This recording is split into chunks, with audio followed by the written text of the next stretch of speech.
épisodes précédents, on a exploré les neurosciences et les conditions extrêmes avec cet enjeu de survie. On a exploré les neurosciences et l'entreprise avec cet objectif ou cet enjeu de développement des compétences et d'adaptabilité.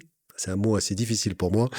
Je voudrais que là, dans cet épisode, on explore la vie de tous les jours et l'hyperconnexion, l'hypersollicitation du cerveau, hein, notamment avec le temps qu'on passe sur les écrans.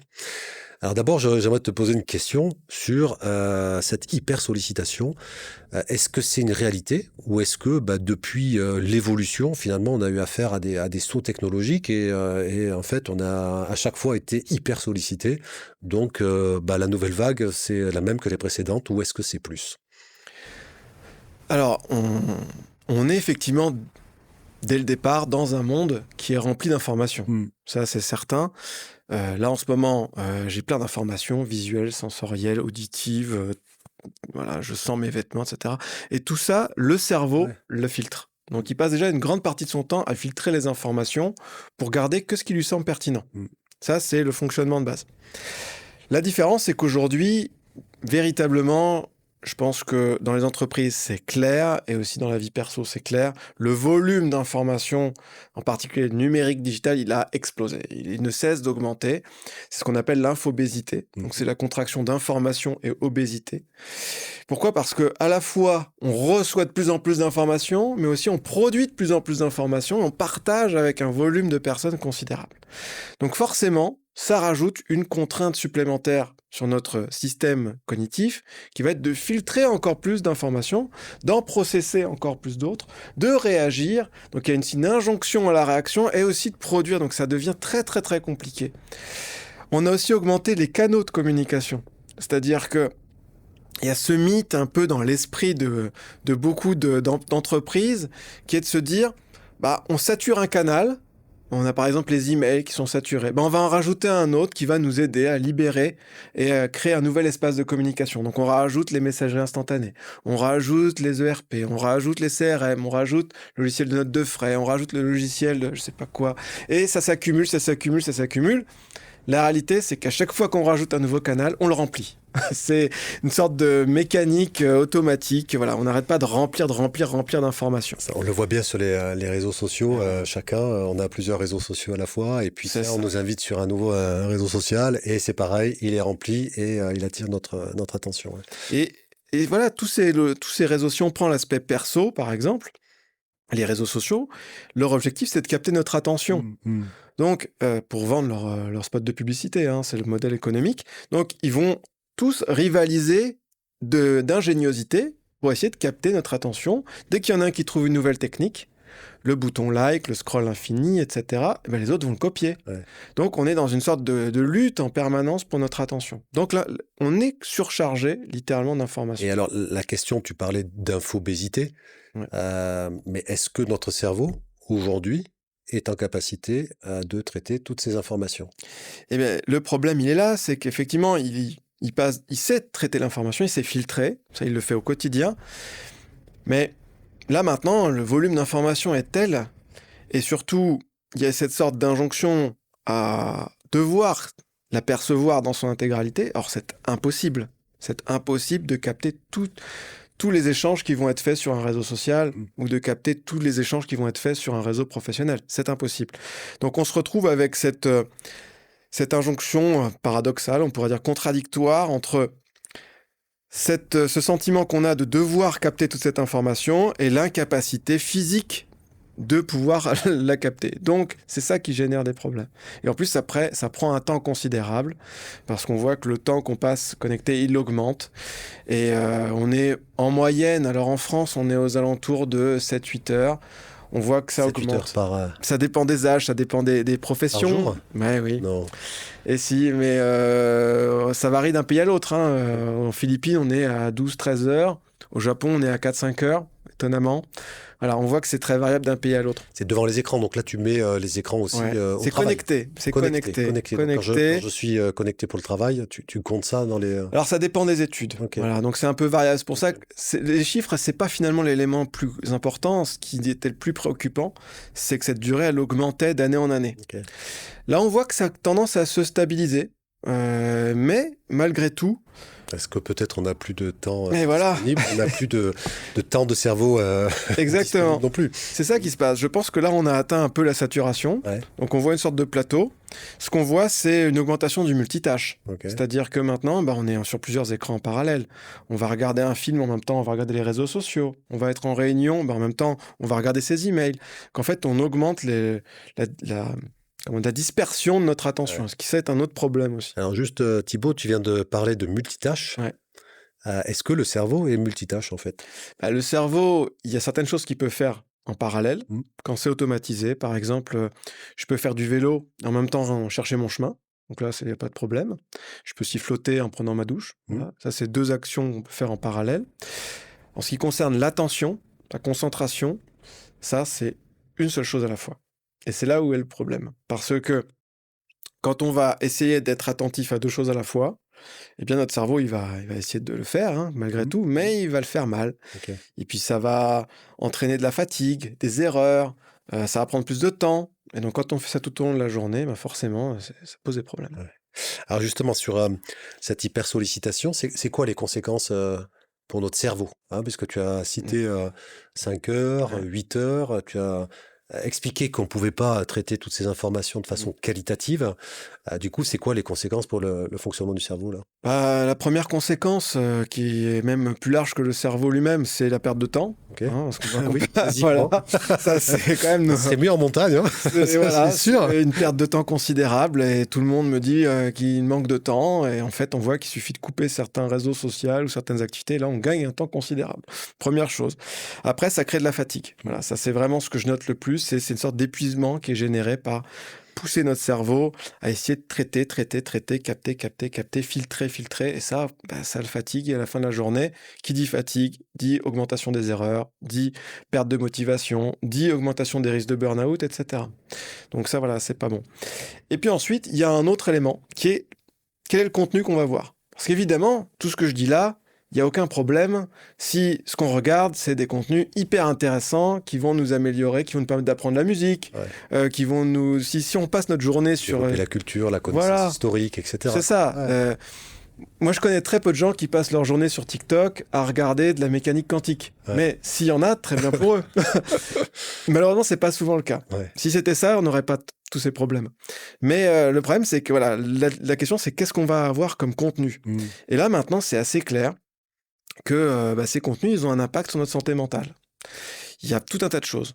Qu'on soit adulte ou plus jeune, il va y avoir des effets différents, parce qu'on est plus ou moins vulnérable. On pourra y revenir. Mais il y a un effet maintenant sur la santé mentale qui est avéré, notamment dans tout ce qui concerne la comparaison. Si je suis sur LinkedIn, bien sûr, ou sur Instagram, ou n'importe quel autre réseau social, je sais que c'est mis en scène, je sais que c'est qu'une partie de la réalité, peut-être même que c'est pas du tout la réalité, mais malgré tout, mon cerveau lui fait pas la différence. Il voit un corps, il voit une scène, voilà, automatiquement, il va se retrouver dans ce piège-là. Et ça, ça pose vraiment des gros problèmes, en particulier pour les plus jeunes, qui sont encore en phase de développement sur leur perception du corps, leur rapport à l'alimentation, leur rapport aux autres. Donc c'est là que ça devient plus problématique.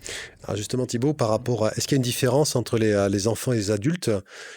Et à 2 niveaux, là, tu es en train de parler de la qualité des contenus, mais il y a aussi la quantité de temps passé devant un écran. Est-ce que peut-être ça nuit au développement des fonctions cognitives ? Alors, il y a des effets négatifs au fait d'être trop longtemps sur des écrans de façon trop régulière.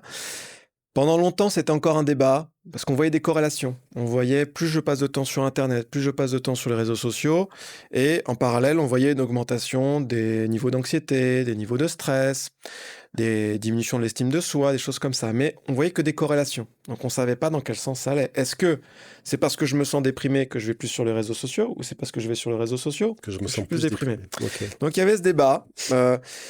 Là, maintenant, ces dernières années, on voit de plus en plus d'études qui analysent le lien de causalité.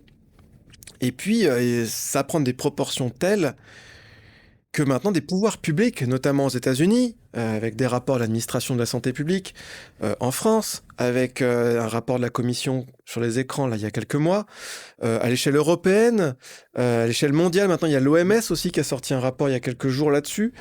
La réalité, c'est que on voit une augmentation des usages problématiques vis-à-vis du digital, quel qu'il soit, que ce soit réseaux sociaux ou autres, mais en particulier des réseaux sociaux. Donc ça veut dire des usages qui sont pas de l'ordre de l'addiction, mais on s'en rapproche. On s'en rapproche, on est sur un terrain favorable. Et on voit des conséquences sur la santé mentale, donc notamment, surtout sur les plus jeunes, en termes de troubles alimentaires, perception du corps, notamment chez les jeunes femmes en particulier. Donc ça, c'est vraiment un sujet qu'il faut prendre en compte. Et il va falloir commencer à mettre en place des choses, des éléments pour protéger, en fait. Parce que autant les adultes, on pourrait se dire qu'ils sont maîtres de leurs actes. Au niveau professionnel, c'est plus compliqué. Ils ont des contraintes qui sont variables sur leur connexion, des attentes professionnelles différentes. Mais les plus jeunes, ils sont surtout beaucoup plus vulnérables. Parce qu'en fait, notre cerveau, il met du temps à se développer. Et on finit... Mais combien de temps? Le cerveau vraiment finit de se développer, je dirais, vers 25-30 ans, pour les zones les plus frontales, par exemple. Quand on a passé l'âge, qu'est-ce qui se passe pour le cerveau? Il continue à s'adapter à plein de choses. Merci, il continue à apprendre, Thibaut. Mais ça ira moins vite. Voilà. Tu es gentil. Alors, pour conclure sur le sujet là, de l'hyperconnexion, de l'hypersollicitation, qu'est-ce que tu peux donner comme conseil, applicable pour les enfants, pour les adultes, ou peut-être c'est des conseils différenciés en fonction de l'âge et donc du développement du cerveau. Qu'est-ce que tu pourrais nous dire là? De retrouver le contrôle sur son usage. C'est vraiment ça l'élément clé. Il n'y a pas de règle absolue, parce qu'on est tous différents, on a tous un besoin différent. Et puis voilà, des fois on peut avoir vraiment des contraintes fortes qui font qu'on est obligé quand même d'utiliser l'outil et que ça peut nous servir pour plein de choses. Si on fait là ce qu'on fait aujourd'hui, c'est parce qu'on a le digital, donc tant mieux. Mais ce qui est important, c'est de savoir, est-ce que c'est moi qui suis en contrôle de cet usage? Est-ce que je vais sur les réseaux sociaux parce que j'ai décidé de le faire, parce que je sais que ça me fait du bien et que je sais que ça va durer 20 minutes, une demi-heure, voilà. C'est moi vraiment issu de mon libre arbitre que je le fais? Ou est-ce que je le fais parce que je me rends plus compte, parce que je me sens obligé, parce que je commence mais je perds le fil du temps et en fait au lieu de durer 20 minutes ça dure 3 heures et je dors moins bien, etc. Et est-ce que ça me génère quelque chose de négatif chez moi, c'est-à-dire est-ce que je me sens triste, stressé, énervé, déçu, en colère, voilà. Donc c'est ça qu'il faut essayer d'analyser. Donc déjà c'est cette première étape, y aller quand c'est moi qui ai décidé pour tel objectif et pour en tirer quelque chose de bénéfique pour moi. Si je vois que ça commence à aller sur des terrains où je perds le contrôle et ça me génère des émotions négatives et des difficultés dans le travail ou dans les études, c'est là que ça devient embêtant. C'est le risque, tu commences, tu dis allez, je vais regarder 5 minutes et puis finalement tu finis par scroller et tu rates ta montre et tu dis ça fait une demi-heure que je suis là et j'ai même pas vu le temps passer, quoi. Ça c'est après le piège, on va dire. Et c'est pas par hasard. Mais non, bien sûr. C'est pas par hasard, c'est conçu pour ça. Donc là tu nous dis reprendre le contrôle sur les usages. On n'est pas en train de dire plus, mais prendre le contrôle. Est-ce que tu as d'autres conseils? Après, la réalité, c'est que c'est comme pour le sport, ou même comme pour l'alpinisme. Seul, c'est plus dur. Donc, c'est bien de voir ça sous forme de collective. Si je prends au travail, par exemple, et que je me dis, OK, je me bloque des créneaux, je suis déconnecté, si tous mes collègues ne respectent pas ça et me mettent des rendez-vous, ça sert à rien. Donc, il faut quand même le faire en communication avec les autres. Et puis, pareil, pour la famille, pour les enfants, c'est bien de le voir de façon collective, trouver des activités aussi à faire. Parce que dire déconnecte-toi, pose ton téléphone, et puis en même temps, OK, qu'est-ce que je fais? S'il n'y a pas d'alternative intéressante, ça ne vaut pas le coup. Donc, c'est de trouver des activités à faire ensemble, se déconnecter peut-être le week-end ensemble, et vivre, en fait, découvrir les bénéfices d'être moins connecté. Parce que on s'en rend compte, moi je le vois avec les entreprises. C'est de plus en plus difficile de déconnecter une équipe pendant 1 heure, 2 heures, une journée, une demi-journée, un week-end. Il y a de plus en plus de peur, de plus en plus d'anxiété. Parce qu'en fait, on imagine tout ce qu'on va rater. Tous les clients qui vont nous appeler, qu'on ne pourra pas répondre. Comme par hasard, ils vont appeler à ce moment-là. Voilà. Ça, en tout cas, c'est l'imagination qu'on se fait à ce moment-là. Ou les proches qui vont nous appeler, etc. L'info magique que j'aurais raté sur les réseaux. Bon, tout ce qu'on va rater, et ça nous crée beaucoup d'anxiété. En faisant l'expérience de faire une réunion déconnectée, de faire un week-end avec ses proches déconnectés, de faire un repas déconnecté en famille, ça va nous permettre de prendre conscience de tout ce qu'on va gagner, de tout ce qu'on va libérer en termes de temps, en termes de créativité, en termes de qualité d'échange. Et c'est ça qui est intéressant, parce que ça va nous motiver pour la suite, en fait. Ok, donc on revient à cette idée de pas à pas. Pas à pas. C'est ce que tu avais dit sur ta découverte de l'alpinisme.